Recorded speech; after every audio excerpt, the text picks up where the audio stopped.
taking action for you. This morning on TV 20 Detroit starts right now. What's happening in entertainment with Greg Dunmore of PulseBeat.tv. Hi, you're watching a very special edition of PulseBeat with Greg Dunmore. I'm standing in Oak Park, Michigan in front of the Hebrew Memorial Chapel where a service just took place of a woman who was a community activist who unfortunately died a very tragic death. We have in this room Muslims and Hindus, Catholics and Christians and Jews and all kinds of races, and everyone loved Sam and was affirmed by Sam. I have been at the rededication of the downtown synagogue where I have been present many a times. Very difficult course, but most certainly her teachings, her impact in the community is something that we must all remember. And I had the pleasure of working with Samantha's father, Dr. Douglas Wall, and that's what brought me out today. Working with him, he was a great person. I had the pleasure of meeting Sam at a fundraiser dinner, and it just gripped my heart, and I am so sad that their family are going through this. It's just a horrible event, but she lived a great life, and that's a testament to what's going on the inside. Plenty of great things said about her, and that's the memory that we have to hold on to. So, her memory will undoubtedly live on forever. I was just telling a friend on the way here, we have to kind of revitalize the energy that she brought to the Muslim-Jewish Forum and ensure that the engagement that she brought, to the organization is something that remains in her memory. And that is something, that is undoubtedly a seed that she has planted in my mind and so many others. I was just so sad to hear about everything that's happened, and I'm ultimately extremely blessed to have known her, extremely blessed.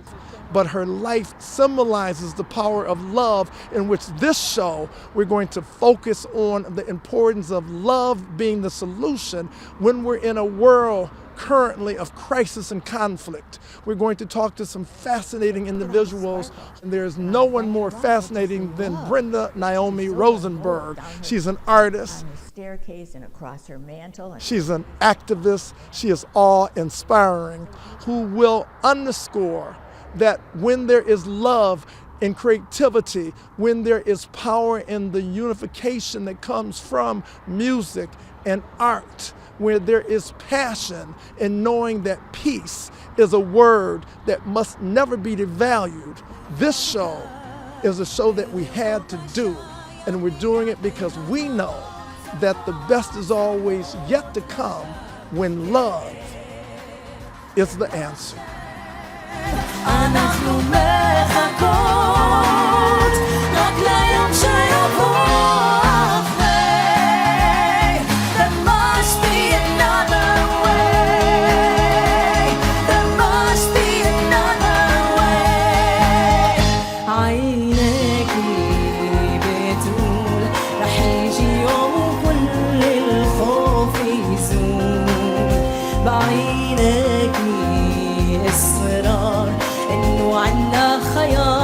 نكمل هالمسار مهما طال ما في عنوان وحيد للأحزان بنادي للمدى للسما عنيدة.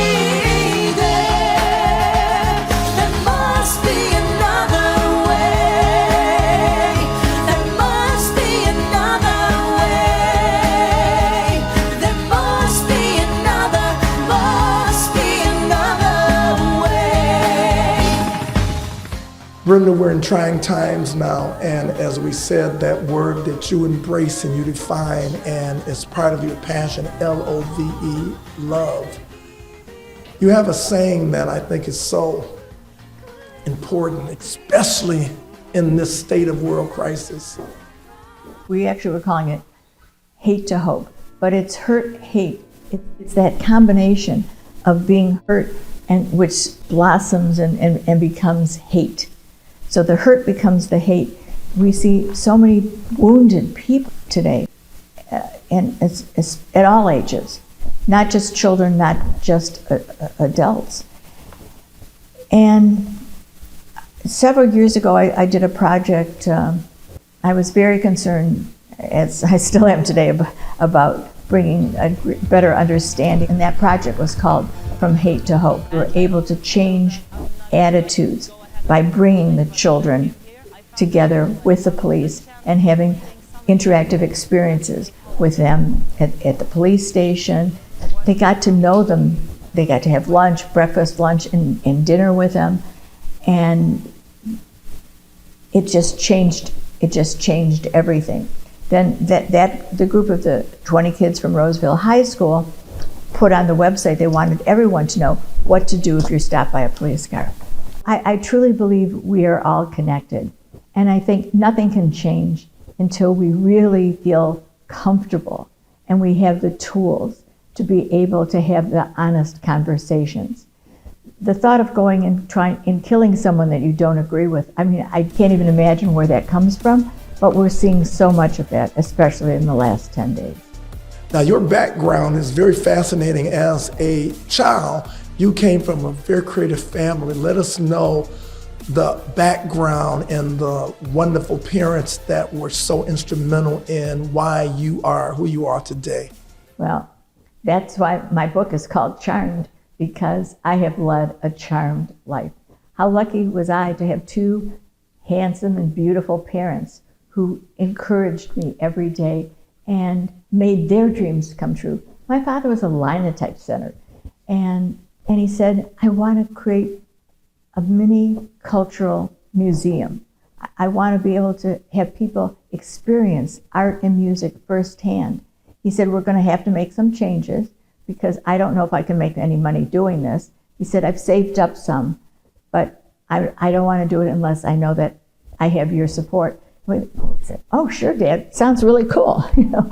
And he created the Raven. It was a combination of an art gallery, and he had performers from all different aspects of music playing there.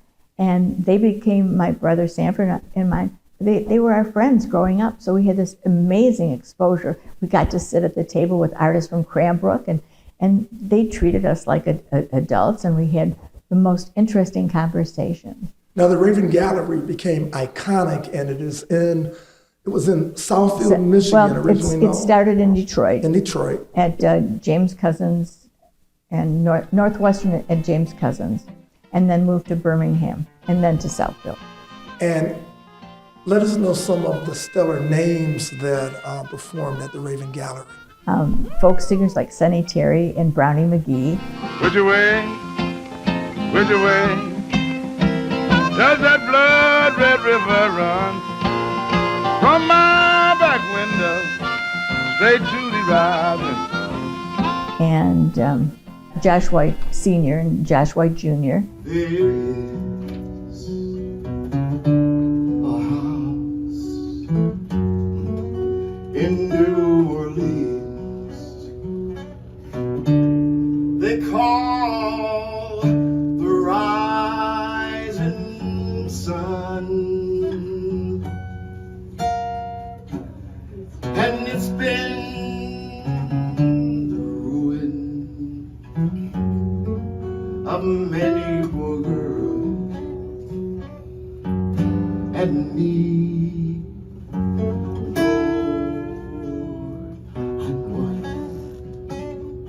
And the most iconic. Now, if Gordon might put. No. Would you welcome, please, Jimmy Buffett?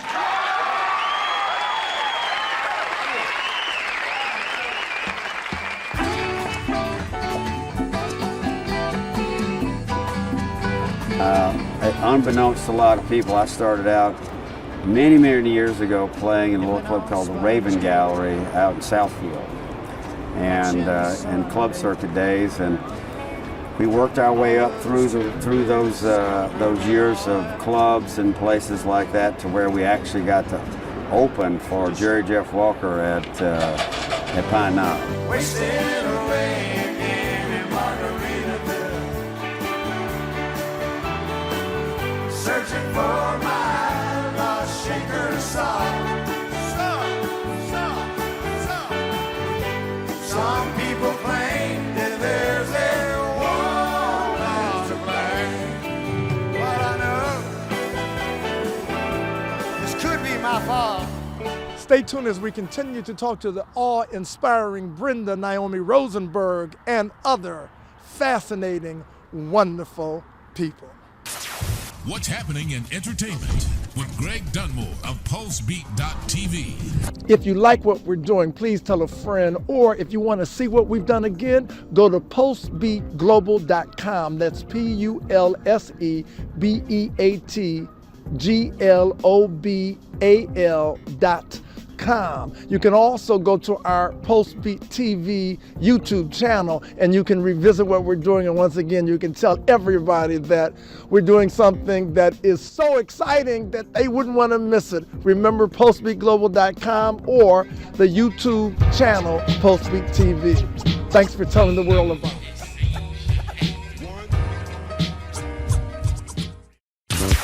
What's happening in entertainment with Greg Dunmore of PulseBeat.tv.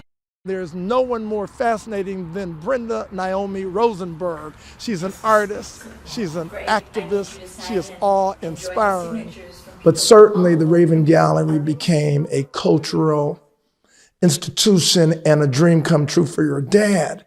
So the passion that your father had and that your mom had, that I would think is part of what allows you to do what you're doing today, no? It was a magical place.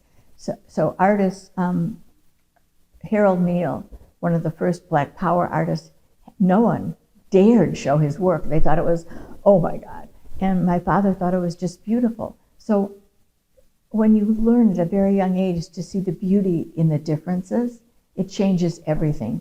It changed everything as a child growing up and then now as an adult. We are two women from radically different professions, backgrounds, cultures, ideologies, and beliefs who share a passion to bring opposing communities together. We saw from our own conversations of the most contentious topics surrounding the Middle East conflict that tension is seldom eradicated. We chose to use the tension surrounding conflict as an opportunity to deepen our understanding and engage the other. I know a little bit about Brenda Rosenberg, her work towards uniting people and her message between turning hate to hope, and don't know her on a personal level, never had the chance to meet her, but yeah, I mean, as someone who has dedicated their life work to equity, justice, advocacy, and deeply believing in any person's right to self-determination and freedom, and this idea to be able to be who they are and to feel safe in their own skin no matter what place they're in or what country they reside in. You know, I think her message around turning hate to hope is how do we identify the thing that brings us together as people and try to resist this urge to identify the differences that divide us. And you know, I think where it meshes, or where I deeply, you know, I find myself in this pro-Palestine movement, the thing I often find myself saying is that in order for you to honor people's humanity, you also have to honor their history and their plight. And what I think often goes missing when we talk about the plight of any Palestinian person is the historic context around the occupation and the way that they have been dehumanized as people. And in order for us to move towards this idea of hope and peace, is we have to honor the backstories that have made people who they are, and we have to be able to center the way that we want to move forward by honoring who they wish to be as well. In this time of world crisis, what comes to mind when you think in terms of from hate to hope, especially relating it to what is going on in today's very trying times? Yeah, you know, when I think about hate to hope, I think about it from the perspective that who are we giving the hope to, and who feels the most hopeless in that moment. And in order for us to step into that territory of hope and to come out of hate, is that we have to honor the backstories that come on the people that have experienced so much oppression, not just, you know, with what's happening in the Israeli occupation of Palestine, but people say that nobody's free until Palestine is free. That has always been, Nelson Mandela said it, there's a number of people, and it's really because to liberate Palestinians is to create a ripple of liberatoriness for any people all across the world. And what I mean by that is until we're ready to reconcile and acknowledge the plight of our Palestinian people that has happened for the last 75 years, the dehumanization, the indiscriminate war crimes, the dispelling of their homeland, the abuse, the unimaginable things that no human should ever have to endure, until we're able to honor those backstories and to address those, and then to think about what is it that we can do as people to reconcile that and to give our Palestinian people hope that they too have the right to self-determination and freedom. It's really hard to get there. And so in short, I would say, like, we have to honor the backstories of people. We can't ignore history. And we have to be willing to recognize that just because somebody doesn't look like me or talk like me or think like me, that they're any less, deserving of not having that freedom and that right to self-determination and freedom. Sam in the house. The Coalition series specifically is focused on building bridges between Black and or Jewish Detroiters. We want to broaden that conversation. The Israel-Palestine conversation is something that we want to bring into the fold. We've been talking about it actively. You guys have come together, and if you can just give us a little insight concerning the Coalition series and what was the motivation that brought you guys together distinctively to form the Coalition series. We were introduced by a mutual friend, and it didn't take long for us to realize that through conversation, through spending time with one another, that there were a lot of points of intersection between us, from sports to music to just general interest. And so out of that really grew what became the Coalition series. I'll let Jay round it out a little bit. I think I'll add to that just that I had my own experience through my relationship with Brandon, moving to the city of Detroit in 2012, and starting to really immerse myself in the Black community in Detroit, really started to experience for myself what developing deep, meaningful relationships with Black people in my life, how that helped decenter my own worldview and open my eyes to what, to expanding my own scope of empathy. So I think a big piece of kind of what we looked to do when we first got started was to bring folks together across cultural lines to try to, so to speak, like scale that type of empathy expanding. Oftentimes people hate other folks that they know absolutely nothing about, especially on an intimate level. They find themselves hating people they've never met in person, find themselves hating people they've never taking the opportunity to sit down and perhaps have dinner with them, or just even have the most basic conversation. So I think one of the things that undergirds hate is ignorance and lack of familiarity. And I think we see we push against that sort of hate. With our work through the Coalition series, we have found that it is actually a viable and working model for sort of, I don't want to say dissipating hate. I don't want to give the impression that we found a cure-all by bringing people together to eat and fellowship and to commune and discuss points of intersection and points of commonality. But I do think that when you do all of those things, it becomes a lot more difficult to hate. It becomes a lot more difficult to have a contentious relationship, because like myself and Jacob have really modeled just in our personal relationship, the more I get to know about Jacob, the more I get to know about his family, the more I get to know about his interests and what drives him, what he cares about. Despite our cultural differences, I think it becomes really difficult to see him as anything other than my brother. And I think it also becomes a lot more easy to see myself in him when we look at one another. When I look at him, I see a reflection of myself. So,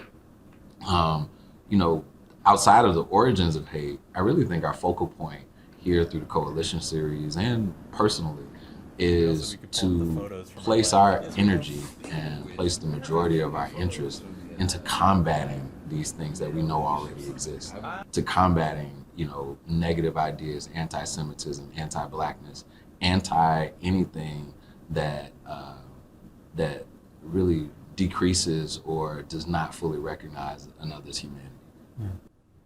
I think in general, folks are naturally afraid of what they don't understand. And when we're not in community with one another, it creates the conditions ripe for misunderstanding. And when you don't know people that meet a given identity, there's a tendency in our, for humans to clump folks as a monolith and to make an assumption about a group of people as kind of one thing. We have this tendency to conflate groups with individuals. I think once you start to meet individuals that are part of a given group identity, it starts to naturally break down those kind of group stereotypes, because there's so much diversity within literally any group of people that exists. So we have a tendency to center ourselves and those in our immediate circle as being kind of the folks that we care the most about, just kind of naturally. Our sphere of empathy extends to our friends, maybe an extended network outside of our family, maybe to our community, but at some point those ripples of empathy start to get weaker and weaker as it goes farther out. You just can't feel the same way about everyone because you can't keep it all in your heart. But to the degree that you can start to bring folks from different backgrounds into your inner circle of empathy, now all of a sudden you can't turn a blind eye to those issues, because those are issues that impact your friend, not this community over there. That it's very easy to kind of compartmentalize and think that's not my problem subconsciously.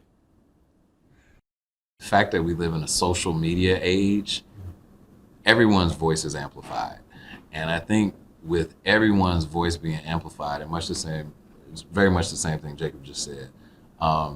If we're talking about a group, and our group, I'm about to be 40, I'm 39. So people in the 40-ish age range, I think they represent a very, very broad range of ideas on any issue, but particularly on issues of equality, hate, and just anything that's going on present. The hope comes from the fact that we still have air in our lungs and blood in our veins. Mm-hmm. If we're still here, myself, Jacob, yourself, I think that is at the baseline enough to maintain hope. That's enough for us to grab onto. That's enough for us to latch onto. And if with that breath in our lungs and blood in our veins, we can commit to just doing our own very little part to spreading hope, to spreading love, to acknowledging and supporting the humanity of others, I think that at the very least, we're taking a small step in the right direction. Pulse Beat.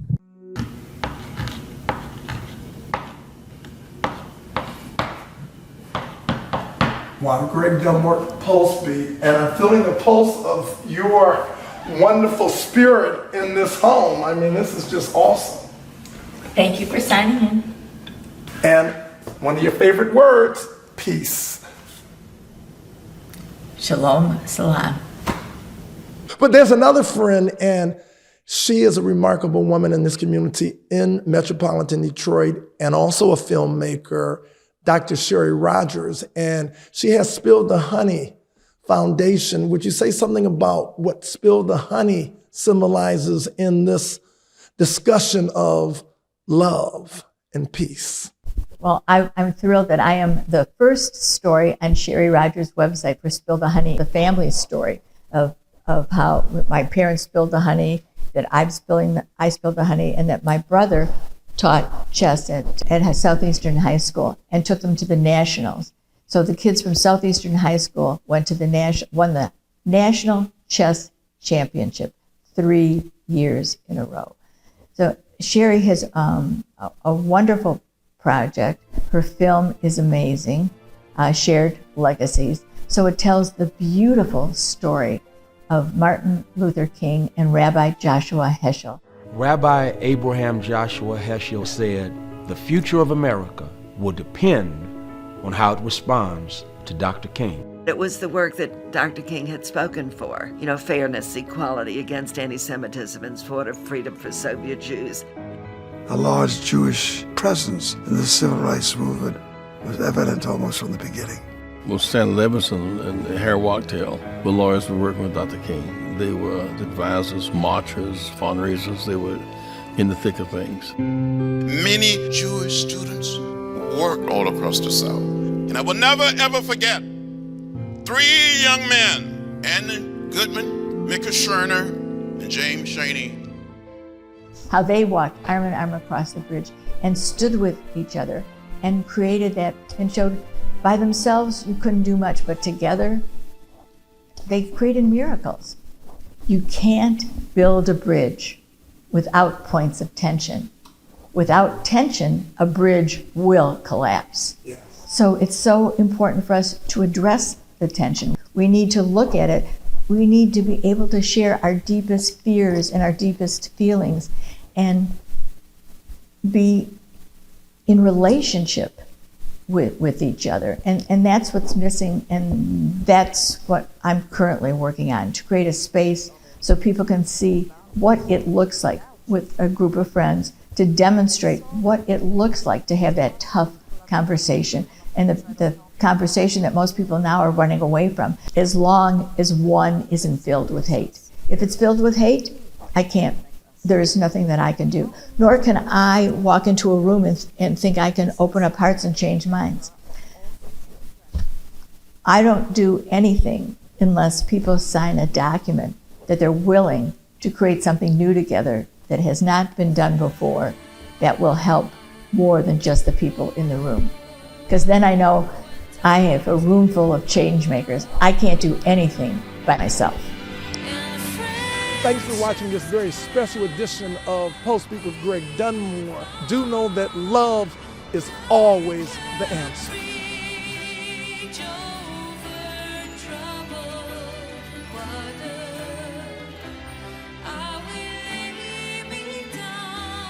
Pulse Beat.